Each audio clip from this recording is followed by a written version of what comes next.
Welcome to Pro Wrestling History Daily Top 5.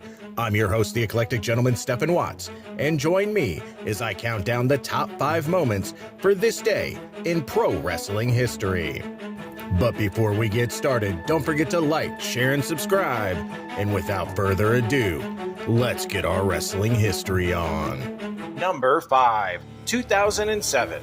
Byron James John Dewey Robinson passes away. Best known by his ring name, The Missing Link, Robinson wore blue and green face paint and shaved portions of his hair while letting others grow out. His gimmick was similar to that of George the Animal Steel in Kamala, a crazy, out-of-control wild man who needed a trainer or a manager to lead him to the ring. During his matches, Robinson would often ram his own head repeatedly into the turnbuckle or a wooden chair, headbutt and dive headfirst onto an opponent.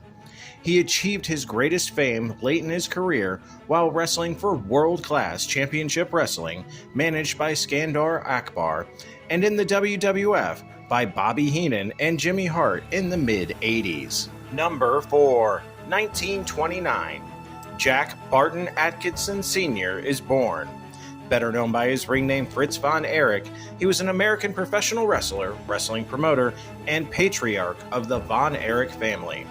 He was a 3-time world champion and a record 20-time NWA United States champion. He was also the owner of World Class Championship Wrestling. Number 3, 1990. Pat O'Connor passes away. A New Zealand amateur and professional wrestler, regarded as one of the premier workers of his era. O'Connor held the AWA World Heavyweight Championship and the NWA World Heavyweight Championship simultaneously, the latter of which he held for approximately 2 years. Number 2, 1992. The Great Muta defeats Riki Choshu to win the IWGP Heavyweight title. This marked the end of Choshu's third and final reign as New Japan Pro Wrestling's top champion. Number 1, 1960. Verne Gagne becomes the AWA World Heavyweight Champion for the first of a record 10 times. Pat O'Connor, the defending NWA World Heavyweight Champion, had been recognized as the first AWA World Heavyweight Champion in May of 1960, but was given 90 days to defend against number 1 contender Gagne or be stripped of the title.